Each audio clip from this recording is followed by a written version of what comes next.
ایک مقامی ایسا واقعہ ہوا تھا جو کہ رپورٹ ہوا ہے کہ دو کمانڈر تھے یہ قندھار میں، اور ایک لڑکے پہ ان کی لڑائی تھی۔ تو یہ اپنے کچھ یہ کہتے ہیں کہ 50 آدمی تھے، ان کے ساتھ 15-20 بندوقیں تھیں یا کلاشنکوف تھی۔ یہ جا کے ان سے اس لڑکے کو چھڑا کے لے آئے۔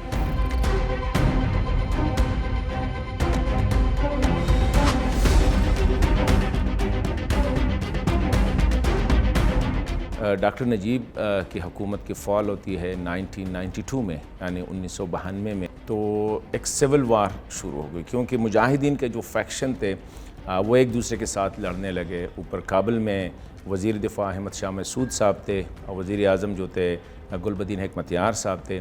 ان کے درمیان بہت زیادہ جو لڑائیاں ہوئی، جنگیں ہوئیں، یہ چھوٹے چھوٹے فیوڈم بن گئے، وار لارڈز نکل آئے۔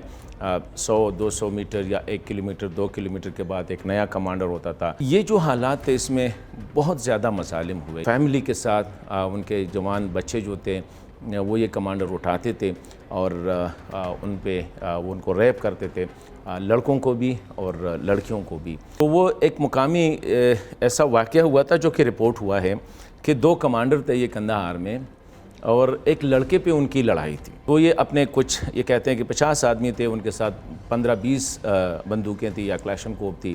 یہ جا کے ان سے اس لڑکے کو چھڑا کے لے آئے۔ اسی طرح آہستہ آہستہ لوگ ان کے پاس آنے لگے، اور یہ مقامی کمانڈروں کے خلاف جو ہے کمپلین کرتے رہے کہ ہمارے ساتھ یہ ہوا ہے، ہمارے ساتھ یہ ہوا ہے۔ تو لوگ بھی ان کے ساتھ اکٹھے ہوتے رہے، اور یہ پہلے انہوں نے قندھار کو اوور رن کیا۔ بائی 96 یہ کابل تک پہنچ گئے تھے، اور آلموسٹ سپٹمبر اراؤنڈ 96 میں جو ہے کابل کو بھی انہیں فتح کر دیا، اور اسلامی امارت باقاعدہ کا آغاز ہوا۔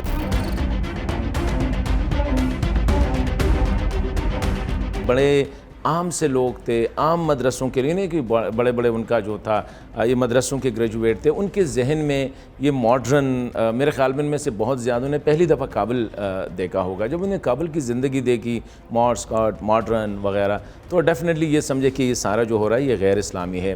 داڑھیوں کے بارے میں ان کا، نماز قائم کرنے کے بارے میں، وہ جو امر بالمعروف والی منسٹری اس نے بنائی، تو جگہ جگہ پہ ان لوگوں نے بھی بہت زیادہ مظالم شروع کیا، اور ان کے بارے میں جو لوگوں کے جذبات تھے وہ بہت جلد، کیونکہ پبلکلی عورتوں کو سزائیں دینا، پبلکلی جو ہے ہینگ کرنا، چھوٹے چھوٹے ایشو جیسے کسی کی داڑھی نہیں ہے اس کو تنگ کرنا، نماز کے بارے میں کہ آپ نے ابھی نماز کا وقت ہوئے، شاید آپ نے پہلے پڑھا ہو لیکن دوبارہ یہ آتے تھے، مطلب ان لوگوں نے بھی وہ رویہ جو تھا وہ ایسا نہیں تھا۔ نمبر 1 گریجولی یہ میرے خیال میں ریفارم ہونے کی موڈ میں تھے، لیکن دنیا 96 میں جب یہ آئے، 97 آپ سمجھ لیں 97-98 پاکستان پہلا ملک تھا جس نے اس کو ریکگنائز کیا، پھر سعودی عرب اور UAE نے ریکگنائز کیا، اور میرے خیال میں انٹرنیشنل کمیونٹی کا بھی اس میں انٹرسٹ تھا، تو لوگ بہت جلدی ان سے جو ہے نا تنگ آ چکے تھے، اور پھر 9/11 کا واقعہ ہو رہا۔ ان میں جو بڑے واقعات ہوئے ان میں سے ایک تو بامیان بدھا کے جو سٹیچوز ہے اس حوالے سے دیکھیے، یہ بھی انٹرسٹنگ بات ہے۔ انیشلی طالبان نے کہا تھا کہ ان کو ہم نے پریزرو کرنا ہے، اور آرڈر بھی ایشو ہوا تھا کہ ان کو پریزرو کیا جائے، اور اس کے لیے کہ کیونکہ یہ ان کو کہتے ہیں یہ ہمارے سمبلز ہے، ہسٹری ہے۔ 2001 کی طرف اس وقت کچھ لوگوں نے آ کے ملا عمر کو کہا کہ ہم اس کو رینوویٹ کرتے ہیں، اور یہ بڑے شکی میں سے اس نے کہا یار ہم لوگ بھوکے مر رہے ہیں، نہ بچیوں کے اسکول ہیں نہ لڑکوں کے اسکول ہے، اوپر سے آ کے یہ دنیا جو ہے نا ایسی چیزوں میں ان کے نظر میں تو ڈیڈ تھنگس ان میں انٹرسٹ لے رہی۔ تو کہتے ہیں کسی نے ان کو کہا کہ یار اس کو سرے سے ہٹا دیا، جس کے بعد وہ بڑا انٹرنیشنل کمیونٹی میں ایک بڑا وہ آیا تھا۔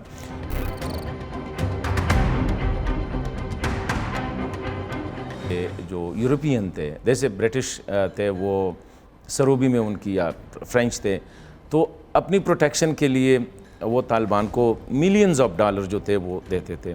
یہ تو امریکی جنرل اسکاٹ میلر نے کہا ہے، یا دوسرے جنرل جس نے کہا ہے کہ جو کمیٹی کو بریفنگ کر رہے تھے کہ ہم طالبان کو ملینز آف ڈالر صرف اپنی لائن آف کمیونیکیشن کو کلیئر رکھنے کے لیے وہ کرتے تھے۔ تو پیسے کی کمی میرے خیال میں ان کے ساتھ کبھی ہوئی ہی نہیں ہے، اور ڈیفینیٹلی انٹرنیشنل جو ایسے پلیئرز ہوں گے جو ان کی وہ کرتے رہے ہوں گے، اور بہت زیادہ ایون افغان گورنمنٹ نے بھی کئی موقعوں پہ پیسے جو ہے ایک بہانے دوسرے بہانے مطلب سرنڈر کیا ہے، یہ کیا ہے، لوگوں کو آزاد کرنے کے لیے مقامی جو ویلدی، تو پیسوں کی کمی ان کے پاس کبھی آئی نہیں ہے۔ ویپنز ان کو ملتے رہے، کبھی کبھی آپ دیکھتے کہ پورا کنٹینر جو ہے ان کے ہاتھ لگا، کبھی کبھی یہ پتہ چلا ہے کہ امریکیوں نے غلط جگہ پہ، یہ مطلب ہمیں تو بتایا گیا کہ غلطی سے جو ہے وہ ڈراپ کر گئے ہیں۔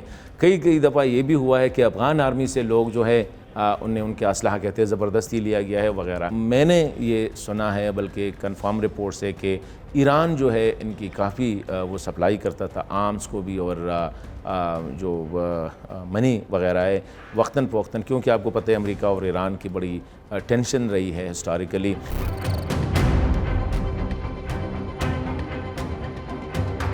محمد عمر یہ بڑے ہمبل بیک گراؤنڈ سے، بلکہ میں یہ کہہ سکتا ہوں کہ انتہائی غریب گھرانے سے تھے، یتیم تھے۔ ان کے والد، ان کی خود جو اس نے کہا ہے کہ 3 سال کی عمر میں تھے کہ ان کے والد کا انتقال ہو گیا، پھر ان کی والدہ نے ان کے چچا کے ساتھ شادی کی اور یہ کندہار سے شفٹ ہو گئے۔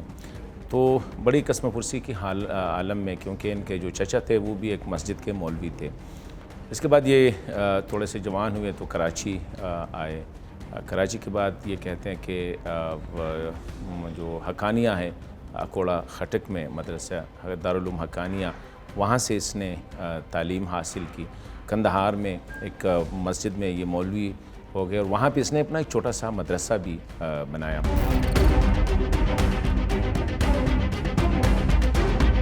یہ جب امیر المومنین تھے، اور جب امریکہ آیا اکتوبر 2001 میں، اس وقت یہ کندہار میں تھے، اور یہ ایک موٹر سائیکل پہ جو ہے اپنے کچھ ساتھیوں کے ساتھ جو ہے یہ نکلے تھے، کیونکہ ایک تو یہ تھا کہ اس کی کوئی تصویر نہیں تھی کسی کو بھی، کیونکہ بڑے سٹانچ وہ تھے، تو اس وجہ سے کسی کو پتہ بھی نہیں تھا۔ تو یہ موٹر سائیکل پہ نکل کے پھر کوئی کہتے ہیں زابل چلے گئے، کوئی کہتے ہیں، لیکن یہ بڑے عام سی جگہ پہ اس نے سکونت اختیار کی، 1 سال تک رہے۔ اس کے بعد یہ بھی رپورٹس ہے کہ کراچی، اس دوران وہ کراچی بھی آئے تھے یا کوئٹہ بھی آئے تھے، پھر جا کے اس نے آہستہ آہستہ مطلب ہے کہ 2002 میں تو یہ بالکل اس نے سیکلوژن کی زندگی گزاری۔ 2003 میں یہ آہستہ آہستہ ہوتے رہے، اور 2004 میں جو ہے مومنٹ کو دوبارہ یہ آرگنائز کرنے لگے۔ 2004 6 تک 7 تک جو ہے مومنٹ کی اتنی اس کی اسٹرینتھ نہیں تھی، آہستہ آہستہ جو ہے یہ ٹیک اپ کر گئے۔ 2000 میں نے کہا کہ اس کے بعد جو تھے، جب اس کی ڈیتھ کو اناؤنس کیا گیا تو ملا اختر منصور صاحب جو تھے، ملا اختر منصور صاحب جو تھے وہ بھی کہا جاتا ہے کہ دارالعلوم حقانیہ کے گریجویٹس تھے، بڑے ایکٹیو آدمی تھے، اور مطلب ہے کہ پاکستان میں اس نے زیادہ زندگی گزاری تھی، اور وہ بھی اسٹریٹ فارورڈ قسم کے بندے تھے۔ ایران بھی اس کے تعلقات تھے، کراچی میں بھی ان کے بزنسز تھے۔ پھر اس کو آپ کو پتہ ہے کہ ایرانی بارڈر پہ اس کو ڈرون حملے سے اس کو کیا گیا تھا۔ ابھی جو اس کے بعد ہے ملا ہیبت اللہ صاحب، یہ ایک بڑے عالم دین آدمی ہے، یہ طالبان موومنٹ کے چیف جسٹس بھی رہے ہیں، اور اس کے بارے میں بھی کہا جاتا ہے کہ بڑے اسلامی اشعار کے حوالے سے، شریعت کے حوالے سے یہ بڑے سخت ہیں، اور کوئی کمپرومائز کرنے والا آدمی نہیں ہے۔